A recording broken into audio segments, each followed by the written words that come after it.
Hey guys, thanks for tuning in. This is the first of the Learning Curve series. Adam's really thrown me under the bus here and hit record and said it's my turn to intro. So let's see how we go. We're going to try and knock this out in 15 minutes. And today we're going to start off with practice structure. It's something we both feel is pretty important and something that's overlooked. Talking with Adam in the past, we've got very similar ways of doing things and we've also got different ways. So it'd be quite interesting to see how this pans out. Yeah, I think there's way like everybody's gonna do it different ways, but I think that there's ways that actually work, and I think some of the ways that people do it, it might be a little bit of avoidance, right? Like avoidance of doing what's hard. And I think if we come up with like a fairly good routine, it kind of holds us accountable rather than just going out there and like, lackadaisical doing whatever you want all day long. So that being said, let's see, where do we start? Put my seat up here a little bit. There we go. All right, so I'll share a little personal story about my own practice structure stuff. I didn't have this for a really long time, and I tell you what, the exponential gains in my career, in my confidence, in my consistency, in my riding, my tricks, my everything came about like as I figured this out. And then once I figured it out, like it took me years to learn the pitfalls of what I was actually doing wrong that were holding me back at that time too. So I think with like 23 years experience now, like I have a pretty good idea of how this worked, but it was all through trial and error. And like at first I didn't practice enough and then I practiced too much. And then, maybe we're in the sweet spot now, but it's definitely super, super important. Yeah, 100%. And same goes for me. I think it wasn't until I really started taking things serious, like, I don't know, like 2012-ish or around then, although I always kind of had a similar outline to it, but never actually structured it to the degree where it's like, all right, we're at work now, need to go out there, we're not just having fun, having a session and learning a new trick when it comes out. So, So yeah. tell me yours. Sweet, so we'll get straight into that. For me, it's pretty simple. I pretty much will go out there and I'll do a quick little, well, not a warm up at all. Like I literally will straight jump. I'll do like a whip or feel it out or whatever, and I always will generally flip like second or third jump, and then it's just done. And that came from like my early days of flipping because it was like that hard trick, and you don't want to leave it too late or whatever. So I just knock that out, get a nice feel for everything, and then for me, I kind of have a few warm up tricks, and this is more of like the physical warm up, like I said in the past, I never really stretched, so I just did it on the bike. So I'd just do a switchblade one way, switchblade the other way, feel my back crack, and then might do a turntable or a Superman. I think this kind of wakes you up a little bit. But then I also find I don't want too many warm-up tricks because then you get too complacent. So, and from that, I pretty much go straight into the hardest trick I know. The hardest or the scariest. So, like for a long time it might have been seat grab flips or whatever, and when I was doing double flips, it was double flips. So just any sort of trick that scared me for whatever reason, that would be my first one. And what I found is like it was a scary trick, and then it became my favorite trick. So by doing that, I really got to conquer those demons pretty quick. So we're about 5 minutes into a ride now, and then I'd go straight into progression tricks. Always have two or three tricks that I want to learn at any given time, and I might focus on one or all three of them on that day, depending on how it goes. And from that, then what I do is I'll go into the what I call maintenance tricks, and that's just running through my list. I'd have on my bar pad every single trick I could do, and obviously update this over time, and I just run through it. It was pretty simple. I'd start one end and go to the other, or I'd go through backwards, however it was, just to keep it fun. And that was that. Did you ever like when you were going through those maintenance tricks, like was it just one time and done with all those? Um, Most of the time. So when I'm doing like a maintenance kind of run or whatever, if I get stuck on something, I'll pause and I'll focus on that. But unless I get stuck on it, it's just one and done.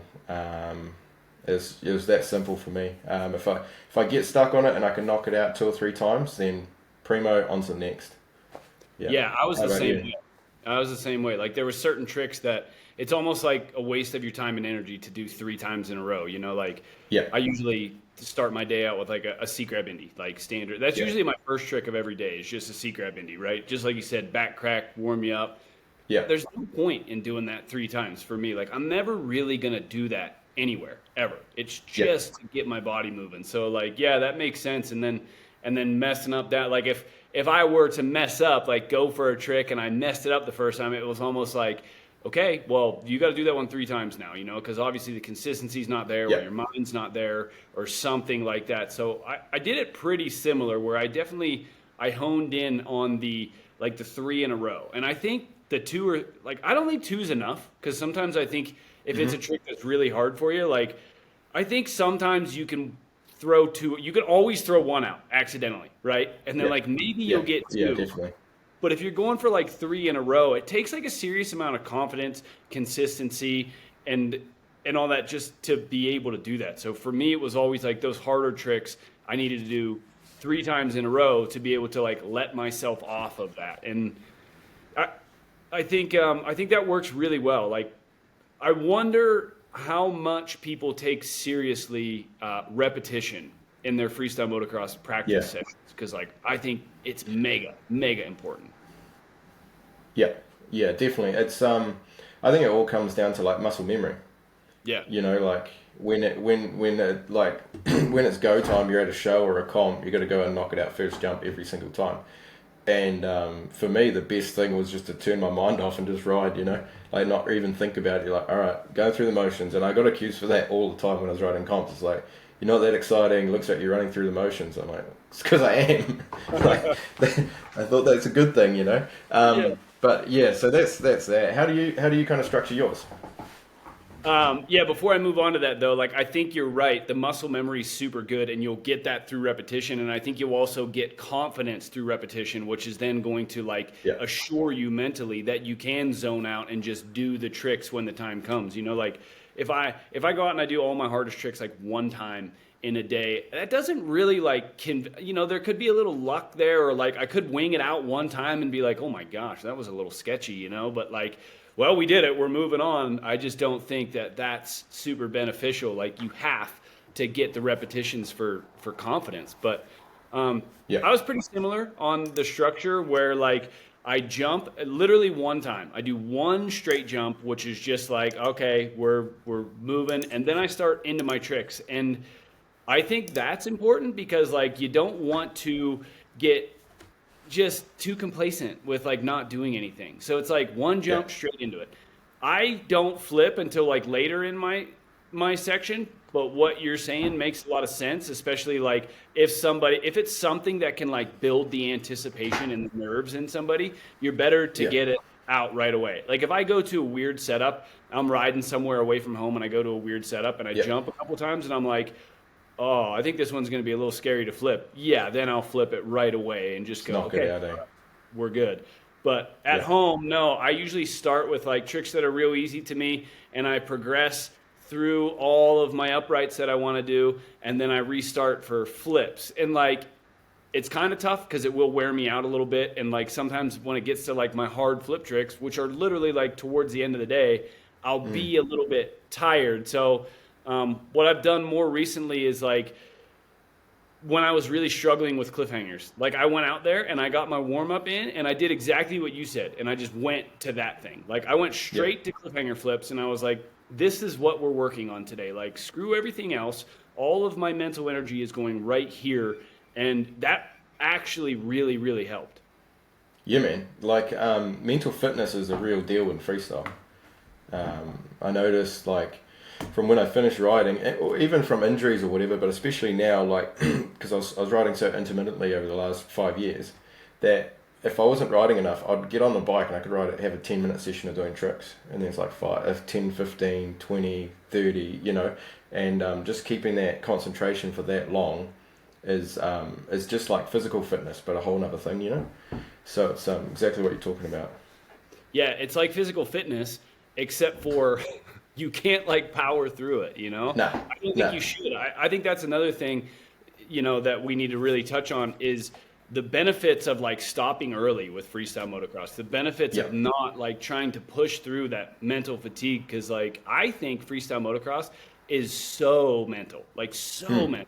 Sure, Yeah. there's a little bit of muscle memory, there's some flexibility, there's like a little bit of strength, but the majority of it, in my opinion, is all mental. So like as soon as that mental stamina wears down, like you're going to start making mistakes, and mistakes are going to turn into potentially a bad habit that lasts Yeah. for like numerous riding sessions.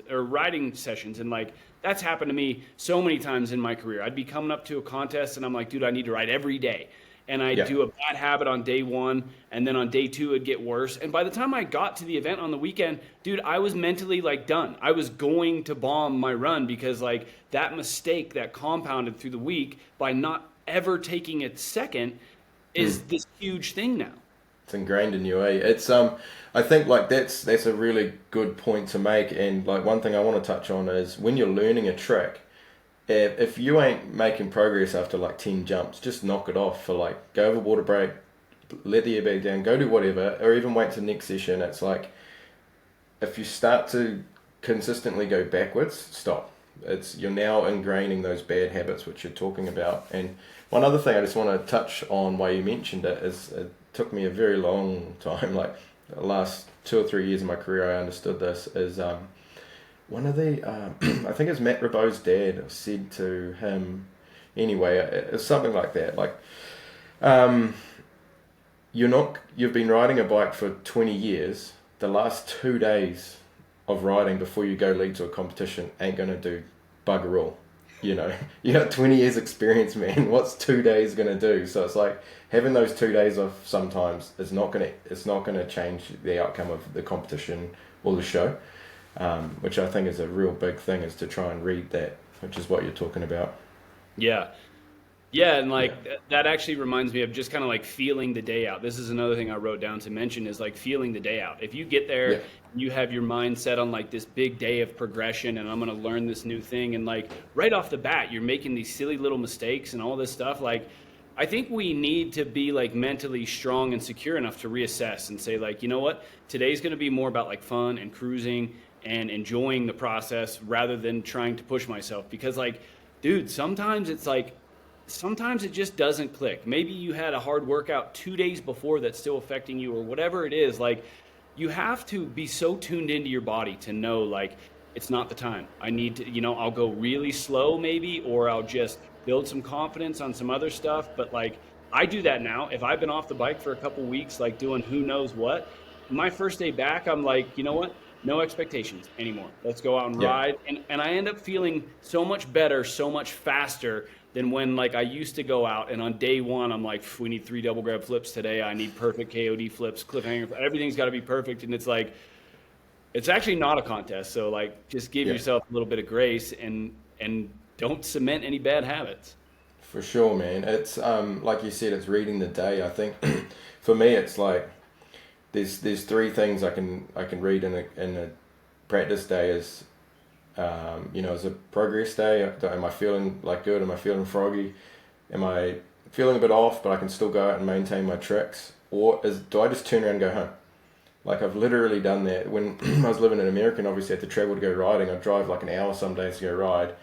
I'd gear up, I'd go to a jump, and I'm like, ain't today, turn off, load up, drive home.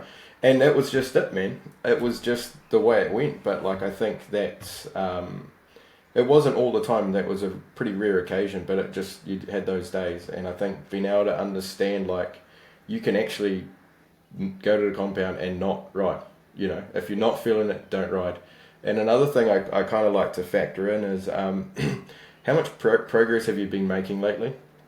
Like some people can make so much progress in a short amount of time and then expect it to keep going. So then it kind of turns them off a little bit when they have a bad day.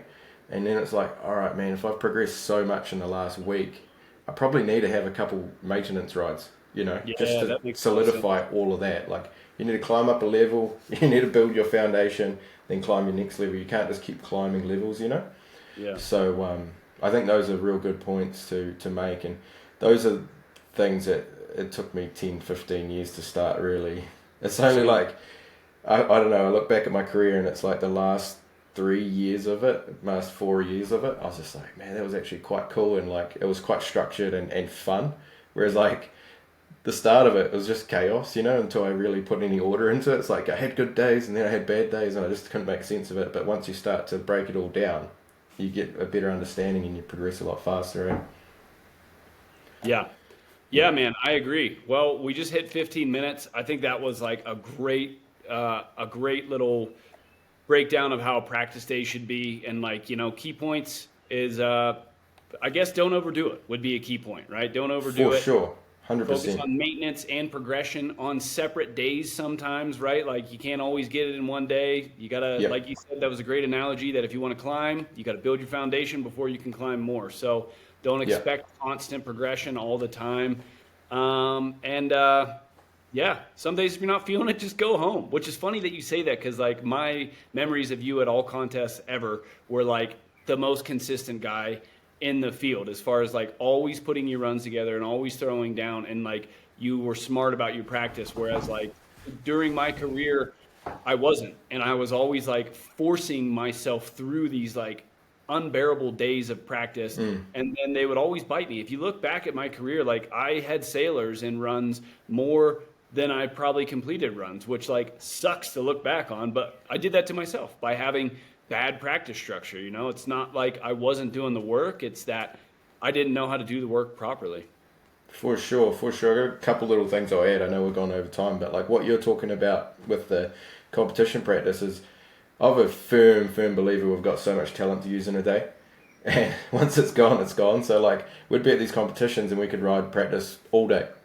And I'd go out my first round and I'd try and knock it out everything I could. And then if I did, I'd go on dead sailor. I'd go ride every other practice, but I'd just jump and whip and just kind of screw around.